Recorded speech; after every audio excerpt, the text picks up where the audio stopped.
been talking about this for all this time, and now somebody's been shot for raising these questions by somebody in a relationship, etc., etc. Imagine in that situation to decide I'm actually going to push aside the facts, even though they could be useful to some of the arguments I make, because I would rather blame the Jews.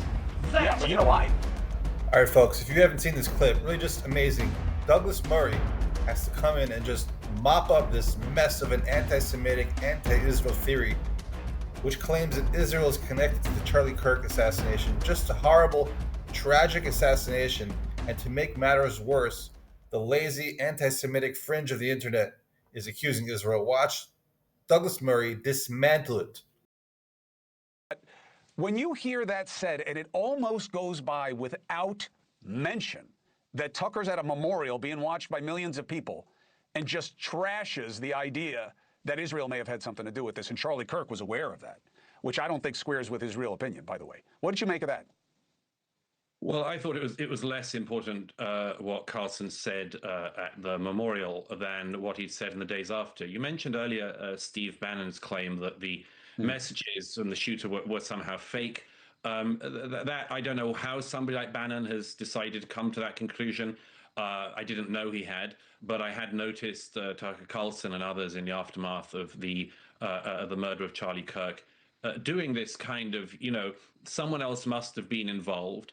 They ordered it. Who is they? And then before you know it, there's that slippery thing that, again, I mean, right and left can do. On this occasion, it's some figures from the right who say, I'm just asking questions, but Israel has something to answer for. That is just the most basic, low-resolution, conspiracy theory-minded pap you can ever get into.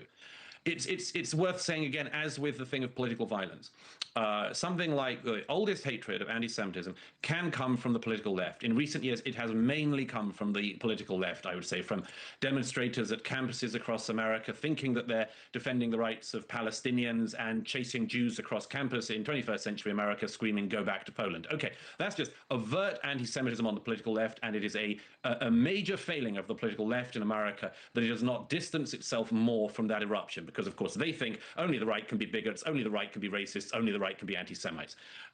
In the case of people using the murder of Charlie Kirk and spinning it into this conspiracy, I'm afraid it plays to the same base instincts and conspiracies and much more. And by the way, as I mentioned in the New York Post the other day, there's two particularly interesting aspects to that. There's a question underneath the motives of the people trying to spin that.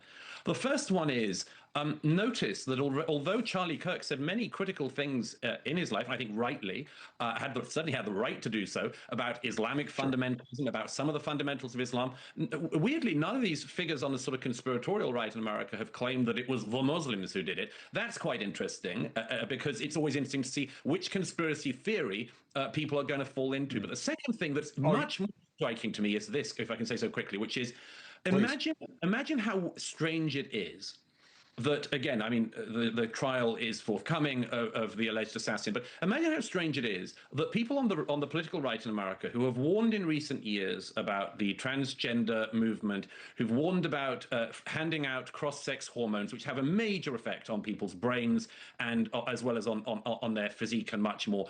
Imagine the people who've warned about that, who've been saying for years, look, there are two sexes, and anyone who claims there's a million different genders, this is just weird, crazy, cuckoo stuff, and we've got to wake people up to it. Imagine for those people, you actually have an alleged shooter whose partner appears to have been transitioning and who texts to his partner after the shooting, there's no negotiation with some type of hate. And Charlie is shot in the throat whilst answering a question about transgender shooters. What more, I don't want to say perfect, but what more sort of useful in a way thing, if you were thinking in those terms and you were pushing a particular set of ideas, what would be more useful to your cause and say, look, we've been talking about this for all this time, and now somebody has been shot for raising these questions by somebody in a relationship, etc., etc. Imagine in that situation to decide I'm actually going to push aside the facts, even though they could be useful to some of the arguments I make, because I would rather blame the Jews. Yeah, but you know why? You know why? It works better. If the numbers on the bottom of the thumbnail are not big enough to justify the profits you want and to keep you in the mix with the names that are populating the trending hashtags, then you're not going to say it. And the Jews resonate with division. And the trans don't. They are a beleaguered minority, and there are plenty of conversations to have around the process and the age and the acceptance and all of it.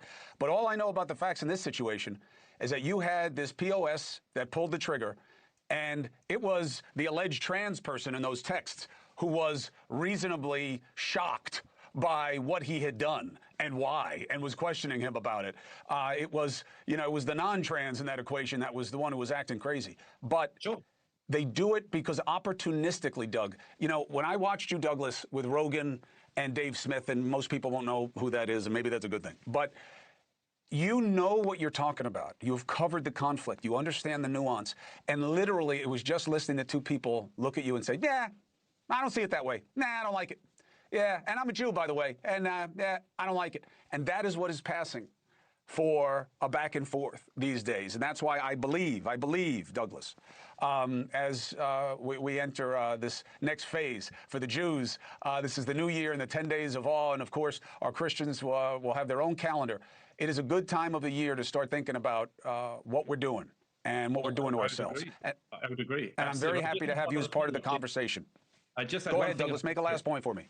Just forgiveness is an incredibly important thing, but as is the demand that people ask for forgiveness and want forgiveness. This is something that we are going to have to think about as well. Forgiving is one thing and a superhuman virtue, but it is also necessary for somebody who has done evil to seek forgiveness. And that is something we also need to see. Nobody's going to see it as evil when it's advantage. And if it's getting them where they want to be and getting more of what is valued, the state of play stays how it is. I look forward to having many conversations with you, Douglas Murray, and I appreciate you for your work. Wow. Just wow. Douglas Murray, once again, comes in with a save, which sadly should not have been necessary. But there has just been a plethora of pathetic, fringe, alt-right, alt-left, anti-Israel, anti-Semitic conspiracies trying in earnest and pathetically, without fact, to connect Israel to the tragic Charlie Kirk assassination. And the sad thing is, where's the evidence? Not one of these people has produced a shred of credible proof that ties or even hints at Israel's connection to the tragic Charlie Kirk assassination. It's just fringe internet speculation, right? They love to say, oh yeah, clearly it's Israel, but no evidence, nothing factual, just claims of a flight and a guy and this and that. But if any of that were even remotely true, obviously the FBI would be all over it. Obviously, if there's a hint of foreign involvement, and by the way, speaking of foreign involvement, Iran would make a lot more sense, right? I mean, Charlie Kirk was the only MAGA, one of the few right-wing MAGA types who was pro-Trump bombing Iran, all right? The rest of them, right, the Tucker Carlsons of the world were anti-bombing Iran. Charlie Kirk was pro-bombing Iran. So if there was a foreign involvement, it would not be Israel, it would be Iran, right? It would be a case of national security. But of course, the FBI, it was domestic. That's it. And this is a classic old trick. Blame Israel. When something bad happens, you blame Israel. Find a way to blame the Jews. It's classic. It's lazy. We see this happening constantly throughout history. Whenever a country, an economy is doing poorly, people are not doing well, there's not a lot of money going around. How do you save things? You blame the Jews, right? The Palestinians have been doing it forever. Turkey, for example, Turkey is doing it now. Erdogan, blame Israel, blame the Jews. Lebanon, Jordan, Egypt, right? Their economy is in the garbage tank. So what do? They teach anti-Semitic stuff. And it's in the news. It's crazy. It's a classic move. And it's nice, but also sad that Douglas Murray has to come in and save the day, mop up the mess of these fringe internet conspiracy theorists. Just ridiculous. It's just a distraction to point fingers at Israel. Unnecessary, waste of time.